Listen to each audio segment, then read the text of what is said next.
बड़े लोग बड़ी बातें में आज हम दलित नेता जगजीवन राम की 10 बड़ी बातों पर नजर डालेंगे। बाबू जगजीवन राम ने ईसाई धर्म को नहीं अपनाया। 5 अप्रैल 1908 को जन्मे जगजीवन राम को प्यार से बाबूजी कहते थे। वो 10वीं क्लास में फर्स्ट डिवीजन से पास हुए थे और आगे की पढ़ाई के लिए उनके पास पैसे नहीं थे। उनकी माताजी स्थानीय नन के पास मदद के लिए पहुंची। नन ने सिर्फ लखनऊ स्थित अपने क्रिश्चियन स्कूल में उनको मुफ्त पढ़ाई का ऑफर दिया, बल्कि उच्च अध्ययन के लिए अमेरिका भेजने का भी वादा किया। उन दिनों इस तरह के ऑफर को ठुकराना बहुत मुश्किल था, लेकिन उनकी माताजी ने उस ऑफर को ठुकरा दिया। उन्होंने ननों से कहा, आप मेरे बच्चों को तो पढ़ाओगी, लेकिन उसका धन भी बदल दोगी। मटका फोड़ दलितों से भेदभाव का विरोध किया। बाबू जगजीवन राम ने दलित समुदाय से होने के कारण उनको बचपन से ही सामाजिक भेदभाव और छुआछूत का शिकार होना पड़ा। बिहार के आरा के स्कूल में वो पढ़ते थे। वहां हिंदू और मुसलमान छात्रों के लिए पीने के पानी के अलग अलग मटके रखे जाते थे।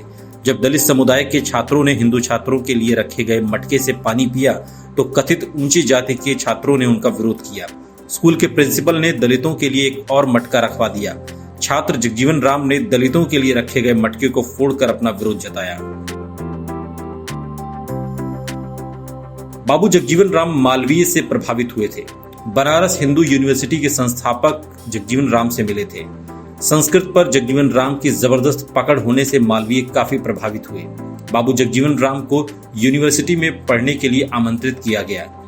बाबू जगजीवन राम ने बीएचयू में दाखिला ले लिया और पढ़ना शुरू कर दिया, लेकिन हॉस्टल, मेस से लेकर क्लास तक में भेदभाव का सामना करना पड़ा और इस वजह से उन्होंने बीएचयू छोड़ दिया और कलकत्ता यूनिवर्सिटी से ग्रेजुएशन किया।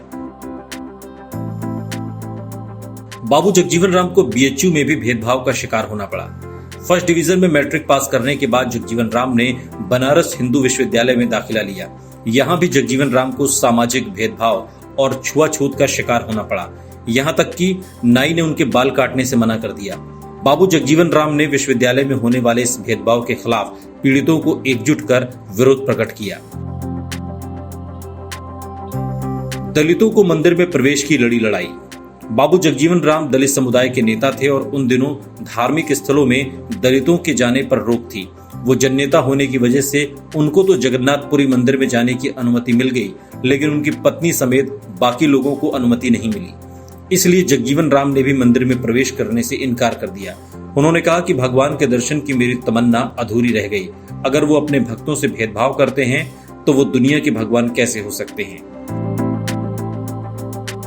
अंग्रेजों के लोभ लालच के आगे नहीं झुके बाबूजी। अंग्रेजी हुकूमत बिहार में अपनी सरकार बनाने के प्रयास में थी। उनकी कोशिश थी कि जगजीवन राम को लालच देकर अपने साथ मिला लिया जाए, लेकिन जगजीवन राम मंत्री पद और पैसों के लालच में नहीं आए और अंग्रेजों का साथ देने से साफ इनकार कर दिया। उसके बाद बिहार में कांग्रेस की सरकार बनी, जिसमें वो मंत्री बने। जगजीवन राम ने 7 बार रेल बजट पेश किया। बाबू जगजीवन राम के नाम एक और रिकॉर्ड है। रेल मंत्री के तौर पर उन्होंने 7 बार संसद में बजट पेश किया था। उन्होंने 7 दिसंबर 1956 से लेकर 1962 तक 7 बार रेल बजट पेश किया। बांग्लादेश के निर्माण के वक्त रक्षा मंत्री थे बाबू जगजीवन राम। इंदिरा गांधी की सरकार में जगजीवन राम रक्षा मंत्री थे। उन्होंने बांग्लादेश निर्माण के लिए इंदिरा गांधी को पूरा सहयोग दिया था। वो कृषि मंत्री के तौर पर भी सफल रहे थे। उन्होंने पहली हरित क्रांति को भी साकार किया था। बाबू के नाम 50 साल तक संसद में बैठने का रिकॉर्ड है। बाबू जगजीवन राम के नाम भारत की संसद में लगातार 50 साल बैठने का वर्ल्ड रिकॉर्ड है।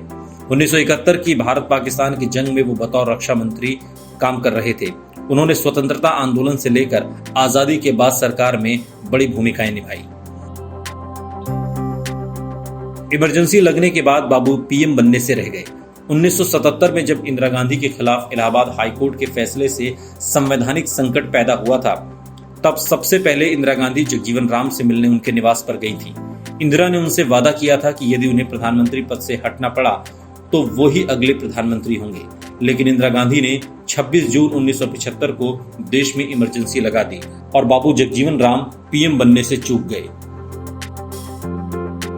बड़े लोग बड़ी बातें में आज के लिए इतना ही। अगली कड़ी में कुछ और नए किस्से और कहानियों के साथ फिर हाजिर होंगे। तब तक देश और दुनिया की तमाम बड़ी खबरों के लिए देखते रहिए टीवी 9 भारतवर्ष।